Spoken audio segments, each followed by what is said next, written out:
He was not a soldier, not a famous pilot, and certainly not a man with big dreams of saving the galaxy. He was simply a technician. His life revolved around fixing broken machines, changing worn-out wires, and making sure engines that should have been retired long ago could still fly. He worked at a small spaceport on the edge of Earth's territory. It was not the kind of place where important people came.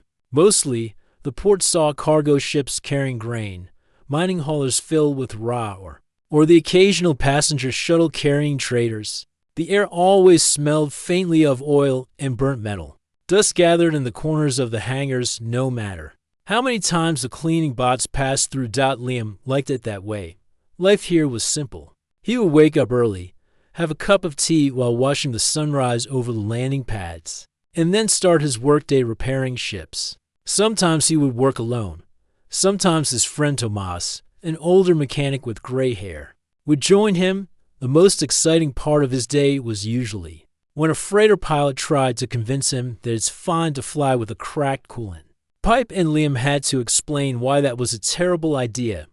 One warm afternoon, while Liam was repairing the left stabilizer of an old shuttle, the ground beneath him trembled.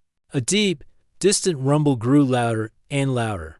He looked up just in time to see something incredible.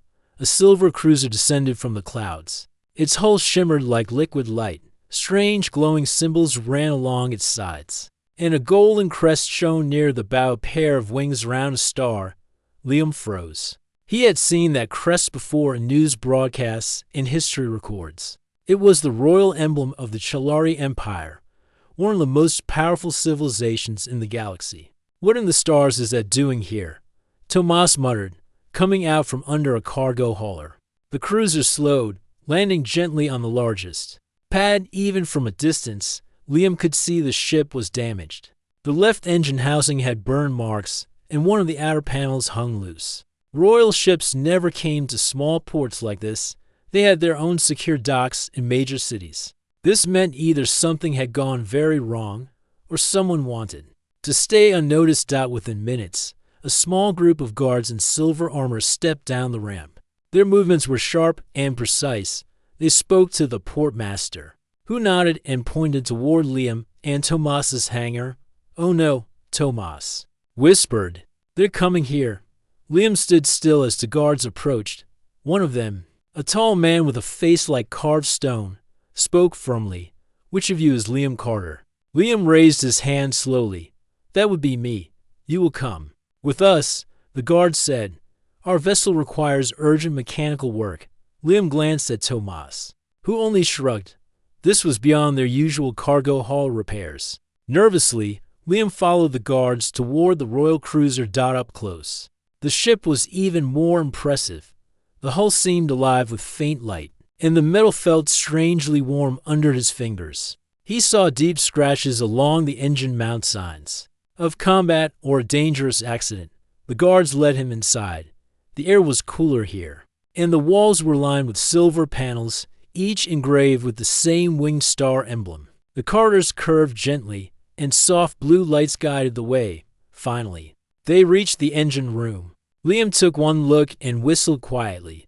Whoever had worked on this engine before had been forced to improvise repairs. There were burnt wires, leaking coolant lines, and a main stabilizer unit that had been bypassed entirely. "This is going to take ours," Liam said honestly. "You will have them," the guard replied. "Do your work." As he started gathering his tools, Liam heard soft footsteps behind him. He turned and froze. A young woman stood there, wearing a simple white dress that shimmered faintly like starlight.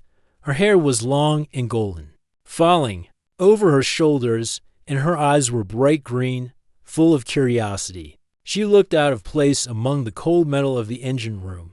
"I've never seen someone work on a royal cruiser before," she said gently. Liam blinked. You're not supposed to be here, are you?" She smiled. "Neither are you, if you think about it." Her voice was calm, yet there was something about her presence and elegance that made Liam certain of who she was. This could only be Princess Arena, the daughter of the Chalari Emperor. He quickly straightened his back, unsure of the proper way to address royalty. "Your Highness." "Please," she interrupted. Just call me Arena. I get tired of people bowing and speaking like every word must be perfect. Liam hesitated, then gave a small smile. All right, Arena. But what are you doing in the engine room? Shouldn't you be, I don't know, on the command deck? She tilted her head. I wanted to see the person who was going to fix our ship. And besides, the command deck is boring. This is much more interesting. As he worked, Arena stayed nearby, watching him with quiet interest. She asked questions how an engine stabilizer worked, why coolant needed to be kept at certain temperatures, and what Earth was like. Liam answered as simply as he could, amused that someone from one of the most advanced civilizations in the galaxy didn't mind listening to a small spaceport technician talk about machines. For a short while, it felt like they were just two people talking, not a princess and a mechanic, just Arena and Liam. Then, the sound of armored boots echoed in the corridor. A guard entered, bowing slightly. Your Highness, you must return to your quarters. It is not safe here. Arena sighed, looking almost disappointed. She glanced at Liam. Thank you for talking to me. I enjoyed it. And then she was gone, her white dress vanishing around the corner. Liam stood in the engine room, tools still in his hands, wondering if that strange meeting had really happened. He had no way of knowing that this simple encounter would change his life forever. Liam worked late into the night on the Royal Cruiser's engine. The repairs were not easy. The Chilari technology was far beyond anything he had seen before. Their systems used materials that responded to touch like living skin, and the circuits glowed faintly with energy. But damage was damage, no matter how advanced the ship was. And Liam knew how to fix broken machines. By the time he finished stabilizing the engine core, the hangar was quiet. The guards had changed shifts, and most of the royal crew seemed to be resting. Liam packed up his tools, wiped the grease from his hands, and left the ship. For the next few days, the cruiser stayed at the port. Liam was called back several times to adjust different systems, navigation, shield relays, even the food synthesizer. Each time he worked, he wondered if he might see the princess again. He told himself it didn't matter. She was royalty, and he was a technician. Their meeting had been an accident, nothing more. Still, he caught himself glancing over his shoulder whenever he heard footsteps. On the fourth day, it happened. He was working under the cruiser's wing, repairing a damaged landing strut, when a soft voice said, I thought I might find you here. Liam slid out from under the ship, blinking in surprise. Arena stood there again, dressed not in her royal gown but in a plain blue travel suit, without her shimmering dress. She looked almost like any other traveler, except her eyes still had that spark of curiosity. Your High, he started, but she raised a hand. Arena. She reminded him with a small smile. Right, Arena? He said, feeling awkward. What brings you here? I wanted to see more of the spaceport, she said, glancing around. And I thought you might be willing to show me. Liam frowned. Shouldn't you have guards with you? She shook her head. If I bring guards, everyone will stare and ask questions. I just want to walk around without anyone bowing or whispering. Liam hesitated. He knew this was a bad idea. If the royal guards found out he was wandering around the port with the princess, they might throw him in a cell. But there was something about her tone, light, almost teasing, that made it hard to refuse. All right, he said finally. But if anyone asks, you're just a visitor from another colony. Her smile widened. Deal. They started with the cargo docks. Arena was fascinated by the variety of ships, small freighters with patched hulls, bulky mining transports with heavy lifters, and even a tiny courier ship that looked barely big enough for one person. On my world, she said, we don't see ships like these. Most of ours are sleek and new. These have character. That's a nice way to say old and dented. Liam said, and she laughed. Next, he took her to the market area. Vendors sold everything from spare ship parts to dried fruits from distant planets. The air was full of strange smells, sweet spices, metal dust, and fried street food. Arena stopped at a stall selling colorful glass trinkets. She picked up a small sphere that caught the light in shifting patterns. It's beautiful, she murmured. It's also cheap, Liam said, probably made from leftover scrap, still beautiful. She replied, and set it back gently. They walked past a group of pilots playing a card game at a corner table. One of them called out, "Hey Liam, who's your friend?" Liam didn't break stride. "Visitor," he said quickly, from a far-off place. Irina covered her mouth, hiding a smile. Finally, he took her to the observation deck above the landing pads. From here, they could see the whole port, with the blue sky fading into the black edge of space. Far in the distance, a massive cargo hauler was rising slowly toward the stars. "It's strange," Irina said softly. "When you're in the palace, the galaxy feels far away. But here, it's right in front of you." Liam glanced at her. She looked thoughtful, almost sad. "Don't you get to travel?" he asked. "I travel," she said. "But always for duty, meetings, ceremonies, official visits. I've never just gone somewhere for no reason." Liam nodded. "I guess being a princess isn't as perfect as people think." She gave him a small smile. "It has its good parts, but sometimes I wish I could just be normal." Before Liam could reply, the sound of heavy boots echoed on the deck. He turned to see two royal guards striding toward them, their silver armor glinting in the sunlight. "There you are, Your Highness," one of them said sharply. "We have been looking for you." Irina sighed. "I was just talking to a friend." The guard's eyes flicked to Liam. "Your friend is a civilian. It is not safe for you to be out here without protection." "I was fine," Irina said calmly. "We were only walking."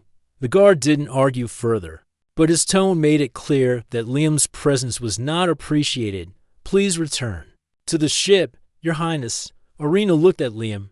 "Thank you for showing me the port. I enjoyed it."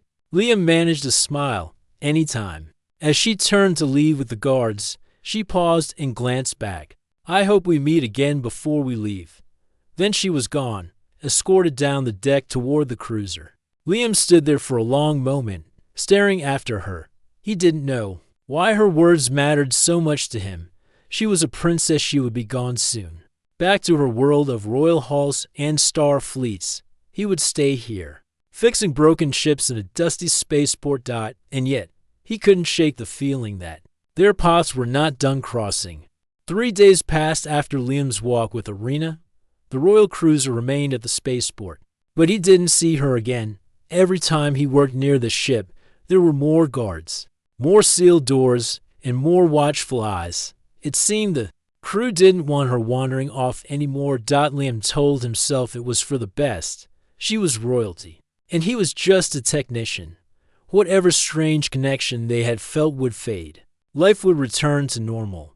But life had other plans. It was early morning when the spaceport's loudspeakers crackled to life. "Technician Liam Carter, report to landing pad 1. Immediate royal summons." Liam froze in the middle of tightening a coolant pipe on a cargo freighter. The other workers glanced at him with raised eyebrows. Tomas let out a low whistle. "Royal summons. Either they want to give you a medal or throw you in a dungeon," Tomas joked. Liam didn't find it very funny. Wiping his hands on a rag, he walked toward landing pad 1.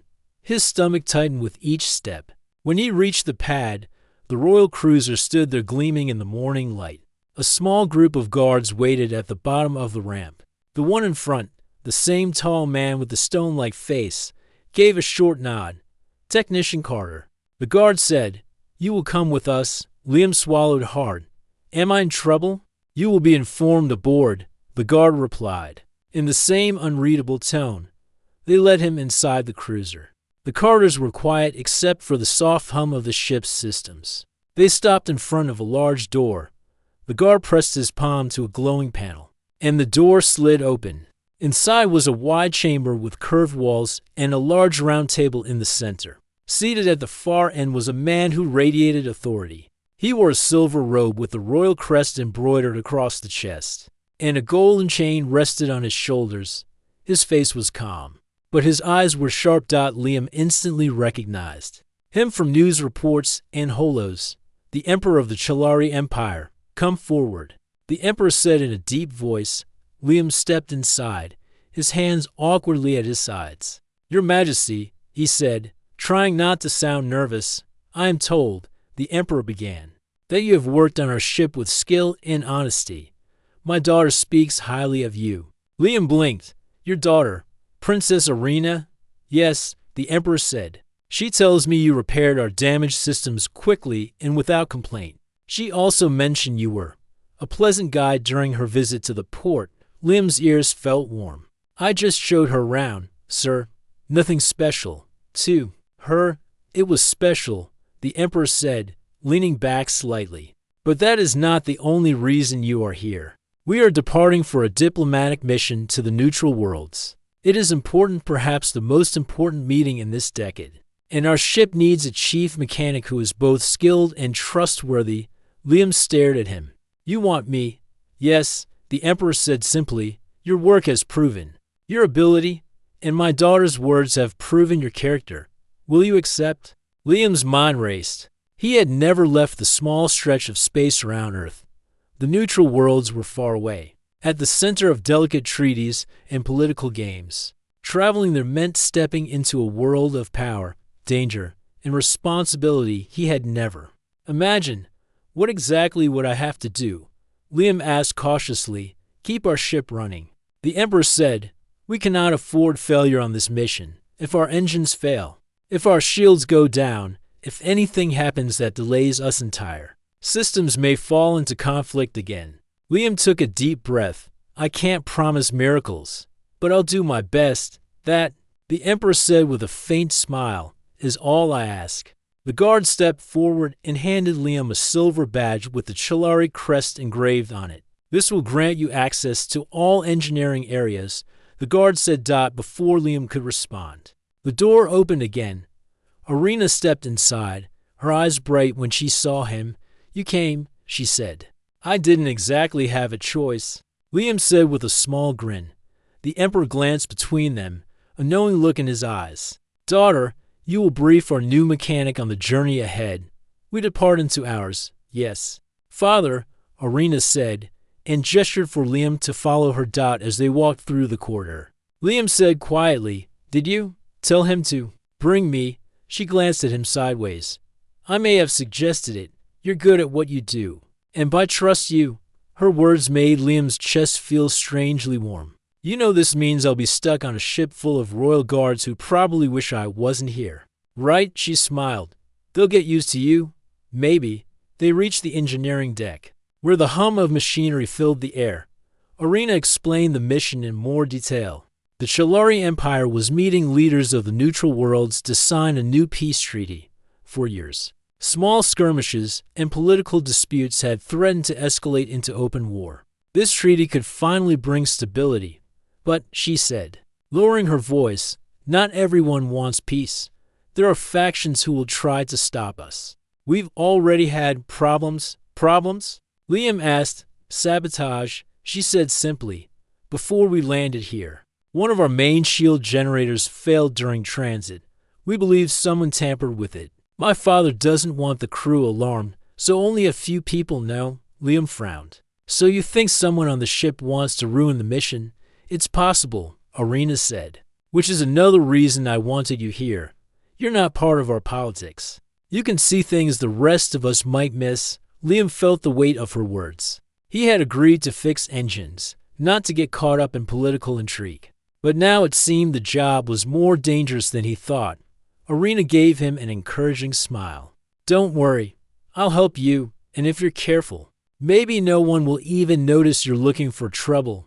Liam sighed. "Somehow I don't think trouble is going to be that shy." They both laughed softly, but the sound was quickly swallowed by the steady hum of the engines. 2 hours later, the royal cruiser lifted off from the spaceport, its silver hull gleaming in the sunlight. Liam stood in the engineering deck, watching the stars appear one by one on the main display as the ship climbed higher. He was leaving everything he had ever known, his small workshop, his quiet days, his familiar routines, and heading toward the unknown. And somewhere deep down, he had the feeling that this mission would change his life in ways he couldn't yet imagine. The first 2 days of the journey were calm. Liam spent most of his time in the engineering deck, checking every system he could think of. The Chilari technology was beautiful, but complex energy cores wrapped in shimmering coils. Shield regulators that pulsed like a heartbeat, and cooling pipes that seemed to glow from within. The royal crew didn't say much to him. Most of the engineers were Chalari, and while they were polite, their eyes told him they weren't sure why an Earthborn mechanic had been given such a high position. Liam didn't mind. He wasn't here to make friends, he was here to keep the ship flying. But on the third day, the comm ended. It started with a faint vibration under Liam's boots. He had been adjusting a shield relay when the floor trembled for just a second. Then a warning light flashed on the console beside him. Low energy flow to the forward shields. He quickly checked the readings. The power drop wasn't natural. Something had forced the energy away from the shield grid. Forward shields showing loss. He told the nearest Chalari engineer. The man frowned. We checked them this morning. They were perfect. They're not perfect now, Liam said, already moving toward the main power distribution hub. When he opened the access panel, his stomach tightened. A key cable had been loosened, not cut. Not broken, just loose enough to cause failure after a certain amount of vibration. That meant someone had done it on purpose. Liam fixed the connection and ran a diagnostic. The shields came back to full strength. But the question remained, who had done it, and why? He didn't tell the rest of the engineering crew what he had found. Instead, he went straight to Arena. She was in her private study, looking over diplomatic notes on a holo display. When she saw his face, she immediately closed the files. What happened? Someone tampered with the forward shield cable, Liam said quietly. If we hit an asteroid or came under attack, we would have had no protection on that side. Her eyes darkened. So it wasn't an accident? No, Liam said. And they didn't cut it clean. They made it look like normal wear so no one would notice right away.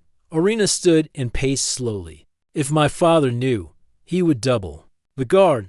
But that might make the saboteur more careful. Harder to catch. Liam leaned against the wall. Do you have any idea who it could be? There are several possibilities, she admitted. Some in the crew come from noble houses that don't want peace, and there are spies from rival empires who would pay anything to see this mission fail. Liam rubbed the back of his neck. I can check the engineering logs, see who was near that cable in the last 24 hours. Do it, she said. But be careful. If they know you're watching, you could be the next target. That night, Liam stayed in the engineering deck long after most of the crew had gone to rest.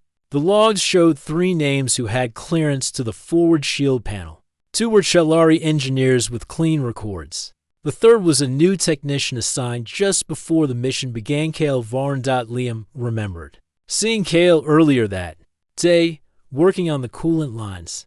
The man had kept his head down, avoiding eye contact. Something about him had felt tense. Liam decided to keep an eye on him. The next morning, while checking the auxiliary power systems, Liam saw Kale again, this time near the main reactor access hatch. Kale had a maintenance panel open, but his tools were nowhere in sight. What are you doing? Liam asked casually. Kale turned quickly. Routine inspection. I thought the reactor checks weren't scheduled until tomorrow, Liam said, walking closer. Kale hesitated, then shut the panel. I like to stay ahead of schedule. Without another word, he walked away. Liam waited until Kale was gone before opening the panel himself. Inside, he found another loose connection, this time to the emergency coolant pump. If the reactor overheated, the pump would have failed. His heart pounded. This wasn't random sabotage. Someone was systematically weakening the ship's defenses. Later that day, Liam met with Arena again in a quiet corridor away from the guards. It's him, Liam said. Kale Varn. He's already hit the shields and the coolant pump. If he's not stopped, he'll do something worse. Rena's expression hardened. We can't just accuse him without proof. If he has allies on board, they'll defend him.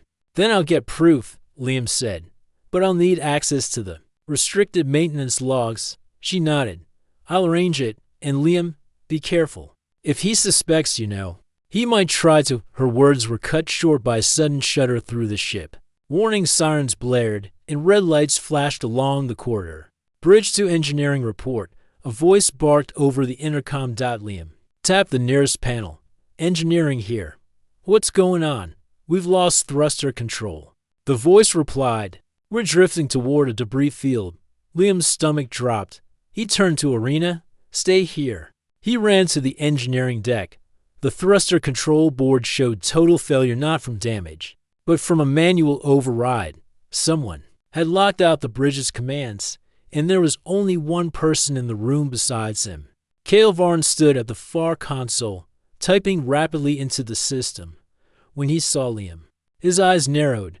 "You shouldn't be here," Cale said. "I could say the same to you," Liam replied, moving toward him. Cale's hand moved toward the emergency shutoff. Liam lunged, grabbing his wrist. The two men struggled, knocking over a toolbox. Cale tried to pull away, but Liam slammed his hand onto the console, forcing him to release the lockout command. The thrusters came back online, and the bridge immediately corrected the ship's drift. Two royal guards burst into the room, weapons raised. "What is happening here?" Liam stepped back, breathing hard. "Ask him." He was shutting down our thrusters. Cale's eyes flicked from Liam to the guards, and for the first time, his comm mask cracked. The guards seized him, pulling his arms behind his back.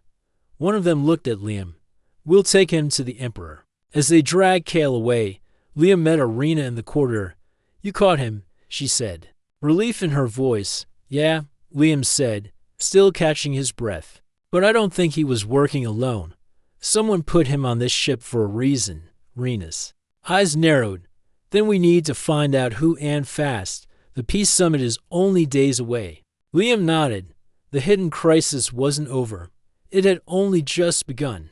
The stars above the capital city shone brightly as the night settled over the neutral worlds. The peace summit was over, and the great hall had emptied. Leaders had returned to their homes, carrying hopes for a future without war. Aaron stood beside Princess Leora on the balcony of the palace, looking out at the sparkling city below. His heart was full of pride, hope, and something deeper he had never expected to feel before. "I still can't believe I'm here," Aaron said softly, a simple man from Earth, chosen to stand with the princess of the galaxy. Leora smiled warmly. "You are far from simple. You are brave and honest, and that is why you belong here." Aaron looked at her and felt a new strength rise inside him. The trials, the dangers, the challenges, they had all led to this moment. The wedding day of their wedding arrived with clear skies and gentle breezes. The palace was decorated with flowers from many worlds, colors shining in the sunlight. People from across the galaxy gathered to celebrate: humans, Shalari, and many others. The ceremony was held in the Grand Hall, where leaders from the peace summit stood as witnesses. Aaron wore a simple suit made from earth fabrics, comfortable and humble. Leora wore a gown that shimmered like the night sky, beautiful and radiant. As they stood before the Elder Council, ready to exchange vows, Aaron felt a calm peace settle over him. The Elder spoke. "Today, we join two souls from different worlds, united in courage, hope, and love." Aaron and Leora took each other's hands. "I promise to stand beside you," Aaron said, "to protect you, to listen, and to be honest always." Leora smiled, her eyes shining. "I promise to share my life with you, to trust you, and to face all challenges together."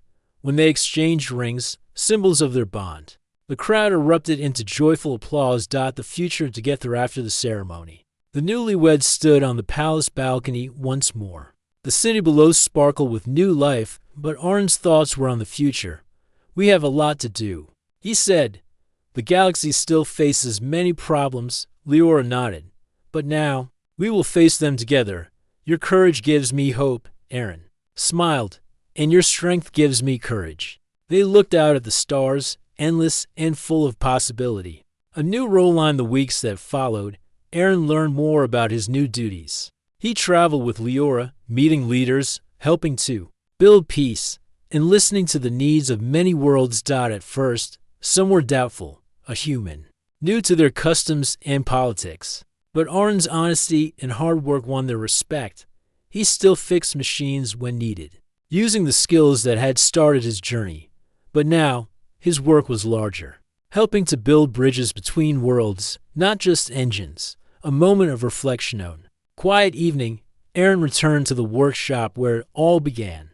The small room filled with tools and memories. He smiled, remembering how he had never imagined his life would change so much. From an ordinary mechanic to the husband of a princess. From a simple man to a symbol of hope, his journey had been incredible, and it was only the beginning. A promise for Alan and Leora stood together before the gathered crowd one last time. The peace treaty was signed, and their marriage symbolized a new era. "We promise," Aaron said, "to work for a galaxy where everyone can live in peace and friendship." Leora nodded. "Together, we will build a future where no one is judged by their origin, but by their heart." The crowd cheered, and the stars seemed to shine even brighter. The morning sun rose over the celestial arena, casting long shadows across the stone floor. The crowd buzzed with excitement, their voices rising like waves as the final trial was about to begin. This was the moment everyone had been waiting for. Aaron stood quietly behind the curtain that separated the contenders from the arena. His heart beat fast, but his mind was clear. He remembered everything he had learned from the earlier trials: patience, courage, strength, and the power to believe in himself. The announcer's voice echoed across the stadium.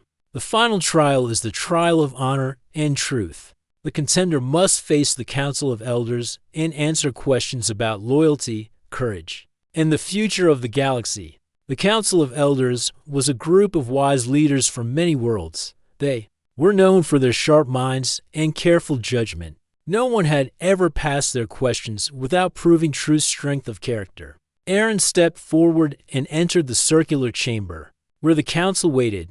The elders' eyes studied him carefully. Their leader, an old woman with silver hair and calm eyes, spoke first. "Aaron, human of Earth, what makes you believe you are worthy of Princess Leora's hand?" Aaron took a breath and looked into the circle of faces. "I am not the strongest or the richest. I am just a man who believes in peace and fairness. I want to help the galaxy be a better place for everyone." The elders nodded slowly. Another elder asked, "How will you face the challenges of ruling beside the princess when you come from a world so different from ours?" Aaron answered honestly, "I will listen and learn. I will not pretend to know everything, but I will always be honest and loyal." The questions continued, about courage in battle, about justice, and about sacrifice. Aaron answered each one with calm words and honesty. When the final question came, the arena was silent. The elder asked, "If you are chosen, how will you prove your love is true and not just for power?" Aaron looked toward the sky through the open roof. "By standing beside her in all things, by protecting her, respecting her, and never forgetting that she is a person, not a prize." The elders looked at one another. Then the leader smiled softly. "You have answered well, Aaron." Outside the chamber, the crowd erupted in cheers. Aaron felt a warm light fill his chest. He had passed the final trial, rising danger, but as the cheers faded, a darker shadow moved through the palace halls. In a quiet room, a group of powerful nobles gathered, their faces grim. They had watched the trials with growing anger and fear. "This human is an insult to our traditions," one noble said. "He does not belong with the princess or in our galaxy's future." Another added, "We must act before the emperor decides to grant him any honor." They planned in whispers, sending secret messages and hiring spies. The peace treaty was still days away, and they intended to stop it, and Aaron at any cost. A secret warning that night, Aaron received a visit from a trusted guard named Talon. The man looked tired but serious. "Princess Leora asked me to warn you," Talon said quietly. "There are forces working against you. You cannot trust everyone on this ship." Aaron nodded, feeling the weight of the warning. "I will be careful." "Good," Talon replied. "And remember, your courage and honesty are your best weapons." Preparing for the Peace Summit. Day of the Peace Summit arrived quickly. The royal cruiser docked at the neutral world's capital, a city filled with towers of glass and gardens that floated in the sky. Leaders from many planets gathered in a great hall, their faces serious but hopeful. Aaron stood beside Princess Leora, proud but aware of the danger. He knew that the people watching were not only judging his past but also testing his future. When the emperor stood to speak, his voice carried across the room. Today, we take a step toward peace and a new future for all. As the leaders signed the treaty, Aaron felt the weight of history on his shoulders. But he also felt something new. Hope. A moment of truth after the ceremony. Aaron and Leora stood together in a quiet garden overlooking the city. You have done well, Leora said softly, but there will be more challenges ahead. Aaron smiled. I know, but I am ready. Leora looked at him with a serious expression. There's one more thing. Aaron waited. Leora took a deep breath and said, I want you to marry me. Aaron blinked in surprise. The crowd around them faded away as the moment stretched. Why? He asked quietly. Because you are honest, brave, and kind, she said. You are not just a man from Earth. You are the man who can stand with me to change the galaxy. Aaron smiled, his heart full.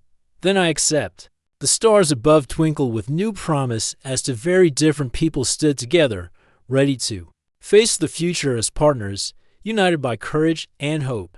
The morning sun rose over the celestial arena, casting long shadows across the stone floor. The crowd buzzed with excitement, their voices rising like waves as the final trial was about to begin. This was the moment everyone had been waiting for. Aaron stood quietly behind the curtain that separated the contenders from the arena. His heart beat fast, but his mind was clear. He remembered everything he had learned from the earlier trials: patience, courage, strength, and the power to believe in himself. The announcer's voice echoed across the stadium. The final trial is the trial of honor and truth. The contender must face the Council of Elders and answer questions about loyalty, courage, and the future of the galaxy. The Council of Elders was a group of wise leaders from many worlds. They were known for their sharp minds and careful judgment. No one had ever passed their questions without proving true strength of character. Aaron stepped forward and entered the circular chamber, where the council waited. The elders' eyes studied him carefully. Their leader, an old woman with silver hair and calm eyes, spoke first. Aaron, human of Earth, what makes you believe you are worthy of Princess Leora's hand? Aaron took a breath and looked into the circle of faces. I am not the strongest or the richest. I am just a man who believes in peace and fairness. I want to help the galaxy be a better place for everyone. The elders nodded slowly. Another elder asked, how will you face the challenges of ruling beside the princess when you come from a world so different from ours? Aaron answered honestly, I will listen and learn. I will not pretend to know everything, but I will always be honest and loyal. The questions continued, about courage in battle, about justice, and about sacrifice. Aaron answered each one with calm words and honesty. When the final question came, the arena was silent. The elder asked, if you were chosen, how will you prove your love is true and not just for power? Aaron looked toward the sky through the open roof. By standing beside her in all things, by protecting her, respecting her, and never forgetting that she is a person, not a prize. The elders looked at one another. Then the leader smiled softly. You have answered well, Aaron. Outside the chamber, the crowd erupted in cheers. Aaron felt a warm light fill his chest. He had passed the final trial, rising danger, but as the cheers faded, a darker shadow moved through the palace halls. In a quiet room, a group of powerful nobles gathered, their faces grim. They had watched the trials with growing anger and fear. This human is an insult to our traditions, one noble said. He does not belong with the princess or in our galaxy's future. Another added, we must act before the emperor decides to grant him any honor. They planned in whispers, sending secret messages and hiring spies. The peace treaty was still days away, and they intended to stop it, and Aaron at any cost. A secret warning that night, Aaron received a visit from a trusted guard named Talon. The man looked tired but serious. Princess Leora asked me to warn you, Talon said quietly. There are forces working against you. You cannot trust everyone on this ship. Aaron nodded, feeling the weight of the warning. I will be careful. Good, Talon replied, and remember, your courage and honesty are your best weapons. Preparing for the Peace Summit. Day of the Peace Summit arrived quickly. The royal cruiser docked at the neutral world's capital. a city filled with towers of glass and gardens that floated in the sky. Leaders from many planets gathered in a great hall. Their faces serious, but hopeful. Aaron stood beside Princess Leora, proud but aware of the danger. He knew that the people watching were not only judging his past, but also testing his future. When the Emperor stood to speak, his voice carried across the room. Today, we take a step toward peace and a new future for all. As the leaders signed the treaty, Aaron felt the weight of history on his shoulders. But he also felt something new, hope. A moment of truth after the ceremony. Aaron and Leora stood together in a quiet garden overlooking the city. You have done well, Leora said softly, but there will be more challenges ahead. Aaron smiled. I know, but I am ready. Leora looked at him with a serious expression. There's one more thing. Aaron waited. Leora took a deep breath and said, I want you to marry me. Aaron blinked in surprise. The crowd around them faded away as the moment stretched. Why? He asked quietly. Because you are honest, brave, and kind, she said. You are not just a man from Earth. You are the man who can stand with me to change the galaxy. Aaron smiled, his heart full. Then I accept. The stars above twinkled with new promise as two very different people stood together, ready to face the future as partners, united by courage and hope.